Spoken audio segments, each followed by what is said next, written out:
Hello again everyone, Vince Shuta here for Shuta Multimedia, coming to you today from Scranton, Pennsylvania, where very shortly I will be boarding this train and taking it to my hometown of Olyphant. Do you want to ride along with me? Of course you do, let's go!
Yes, sir.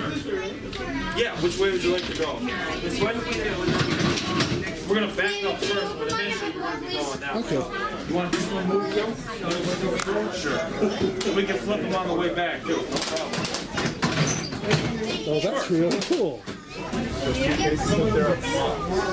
Yeah. Obviously. Yes. I'm not sure now, really good problem. But obviously they should the train. See, it's like someone gets stuck. Okay, folks. How are we today? Good. Ready to go to Olyphant? All right. My name's Tom. I'll be your car host today. Hope everyone's having a good afternoon. A couple of safety messages before we get underway here. Number one, I'd ask that you please remain seated because some of the track can get kind of rough. So you can remain seated. However, there is a restroom here. I believe it works. And if you need to use the restroom, it's here. There's a water cooler up that way. Other than that, I'd ask that you remain seated and remain still. Secondly, the windows. Some of you have them open and that's fine. I can come around and open them if you'd like, because it's going to get a little warm. But I'd ask that you don't stick anything outside of the windows, namely arms, legs, heads, children, anything of that nature, because they do have a tendency to come down. Again, if anyone has any questions or they need anything, please give me a holler. I'll be right here. Thank you. Thank you, sir. Thank you. And remember, spitting is forbidden. Otherwise, there's the Lackawanna, or the DL&W.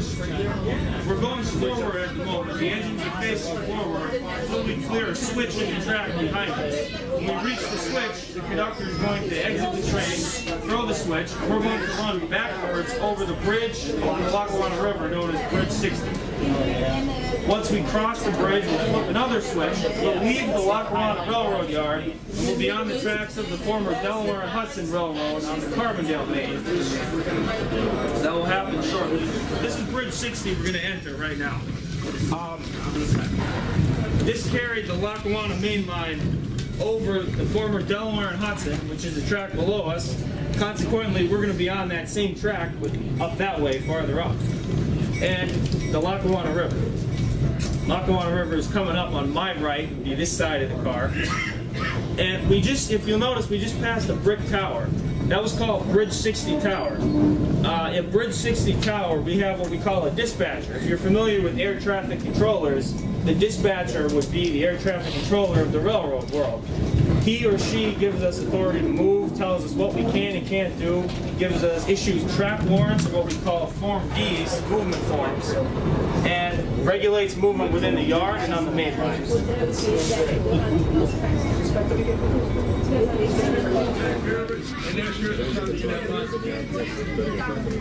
haven't had it since 1963. Never say never.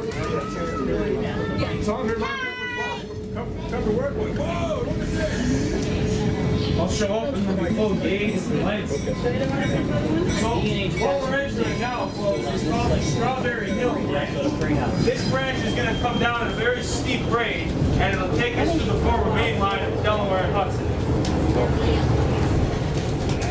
We're going to rejoin with the main line. The main line is going to be on this side of the car, by right. We're going to come down at an angle, and it's a pretty steep grade, into the main line, and we'll be on our way to Olyphant. Olive Street is next. You see the river following us.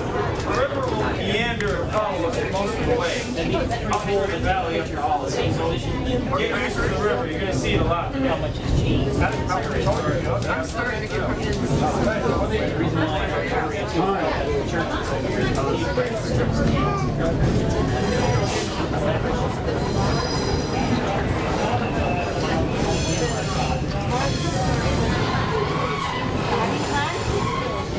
Are you having fun? Are you having fun?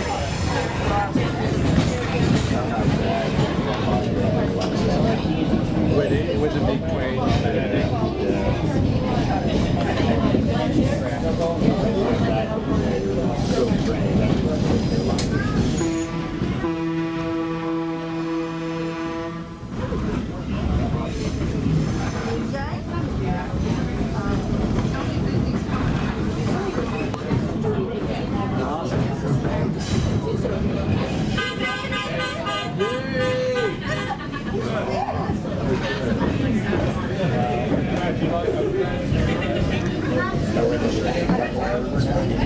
Service on the Central Railroad of New Jersey was built approximately in the 1920s. The car we're in is called a combine car, or a combination coach. And if you look up there, you'll see the other part of the combine, the baggage. It's a coach baggage car. This car will usually be run on either the very front or the rear end of trains, with the baggage section facing either back or forward away from the people. This car was built by Bethlehem Steel for the CNJ, again, built in the 1920s. This saw commuter service well into the 1960s and 70s on Central Railroad in New Jersey. This was one of their workhorses and commuters. Let me tell you a little bit about the engines we're using today. Let's like I said, you better love Air Force. You're going to hear a lot. The engines we're using today are two General Motors products. The first one is an EMD, General Motors F3. F3 was a streamlined locomotive. It had, I believe, 1,500 horsepower, and it was used mainly for mainline freight and passenger. The second locomotive behind it is a GP, or General Purpose 9 locomotive. This locomotive had 1,750 horsepower, built by EMD, and this was used in mainline freight and commuter passenger, also in local service. On the inside, the two locomotives are almost identical. We have a 567, I think B and C prime mover. They produced, again, respectively 1,500 and 1,750 horsepower. So one locomotive by itself would have more than enough power to pull our train. However, we're using two. Why? Because we're going to actually run around the train. Once we disembark the train, the crew's going to bring it back here, run around the train, and get it ready so we can come back to Scranton with the engines in front. Now, another note, we're passing through the Delaware and Hudson's Green Ridge Yard. This was their main line at one time. This was a major anthracite coal classification yard. The railroad would bring coal in from the mines on local trains, bring it into this yard, and sort the cars in the yard for transportation to markets of upstate New York and the West. The yard isn't used as much as it once was today. You can see it's a little overgrown. However, certain branches are used for that. You can see the cars on my left, there is some activity in the yard. These are, I believe these are sand cars. They're shorter than regular covered hopper cars. And these are supporting the fracking industry further along the line in Carbondale.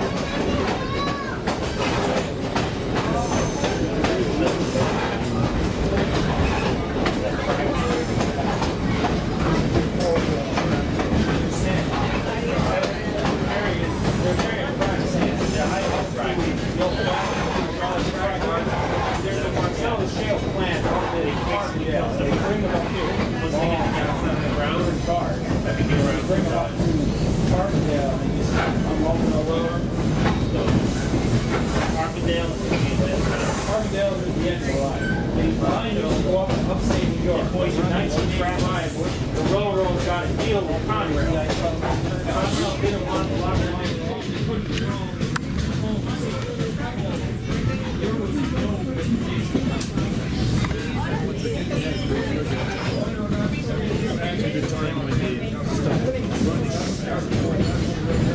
What killed the Loch Monorail Railroad by hand. This is 16, 17, okay. This is a lot of water. Yeah, see? It was the one that comes to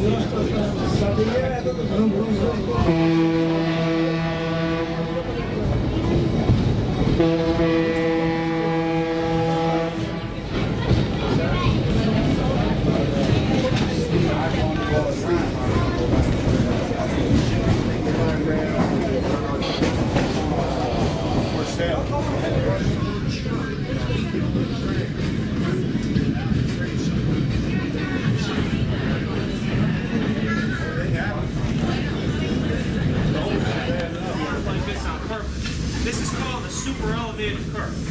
Back when the Delaware and Hudson ran this railroad, if you could picture in your mind what this would have looked like, there would have been between 2 and 3 main tracks on this railroad. They were all signaled and centralized traffic control operated. The vegetation would have been gone.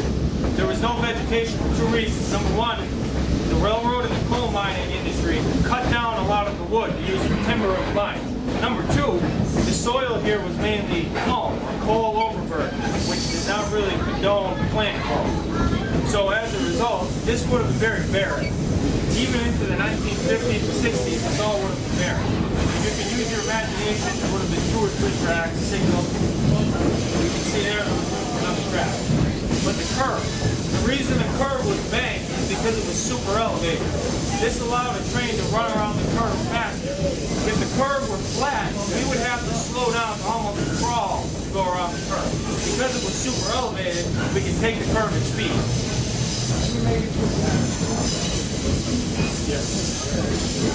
Well, what do we have here today? Hey, Steve Taylor and Nicholas Ledford. Very cool. Where are you guys from?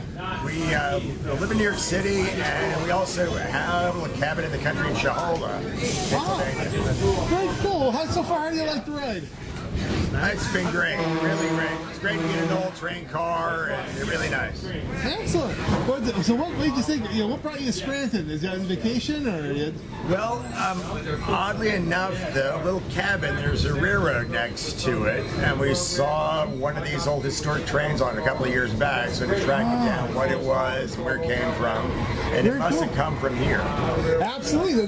The place. So Yeah. Very cool. Well, now you get to experience what it's like. So that's Yeah, exactly. It's great. cool. Excellent. Well, thank you so much for your time. Sure. Thank you.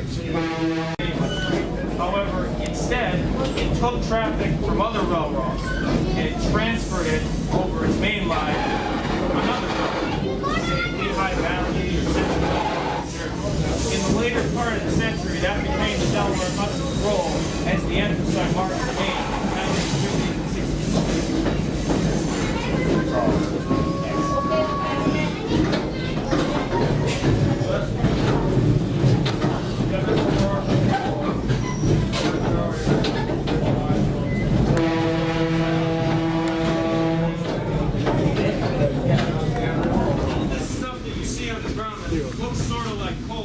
Isn't actually coal. It's what we call coal. It's the overburden from coal. The stuff that wasn't quite there to be anthracite yet. This is what was extracted from anthracite coal mining. To my left, there sat a breaker, or as some people know them, a colliery. The coal was brought, processed, it was cut, and it was cleaned, and then sent out by rail or truck to be distributed to the public. This is typical of what many sites in the Lackawanna Valley look like at one point. This is what a coal field looks like. You can see the environmental damage that coal mining did to this area. While it was a lifeblood of employment and it brought jobs, brought wealth to the area, They also scarred the land, as you can see here. This mine shut down well over 60 years ago, and you can still see the remains of it here today. So coal mining was a very labor-intensive process, and it was also a very environmentally taxing process, as is any mining. That's what a lot of these towns are here, up in the Lackawanna Valley. All of these towns, they're not very big, they're former coal mining towns. Their lifeblood was coal mining. Now with that being said, we're actually arriving in Olyphant now. We just crossed the Lackawanna River, and we are in the borough of Olyphant. So, I'd ask everyone please remain seated or remain where you left. The engineer will give a whistle signal, one long blast on the horn, to let us know and disembark from the train. You're going to see a station come into view on our left-hand side. Also, I'd ask that you please exit the train right by me here. I'll show you. Please don't get off that way. Exit over this way.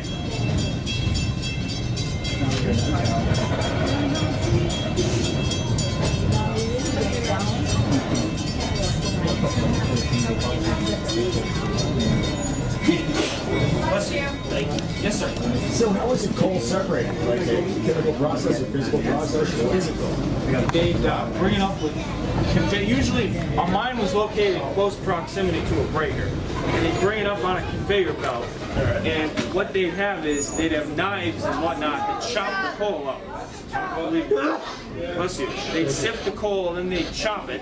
They'd break it, put it through tumblers and stuff.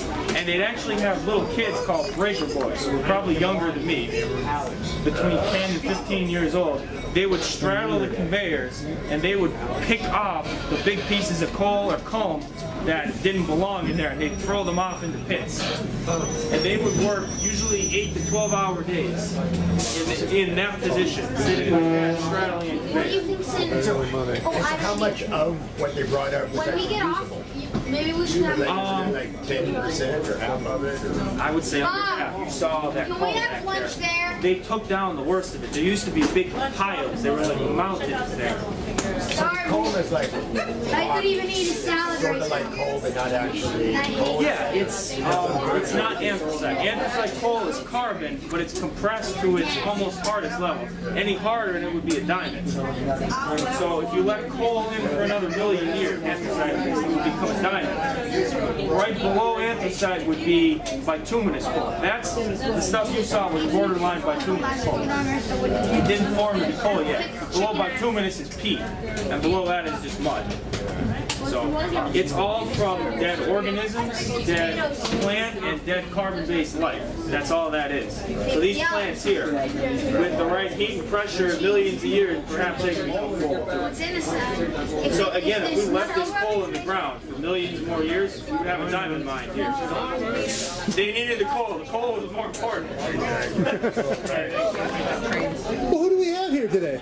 I work for Amtrak. No kidding. Yeah. Well, coming from Amtrak to our own little Steamtown here, what's your take so far? Nice. Like Nice? it. Like it a lot, yeah. Now, is that kind of funny that you're vacationing from your work as Amtrak on a train? Yeah, well, for these two.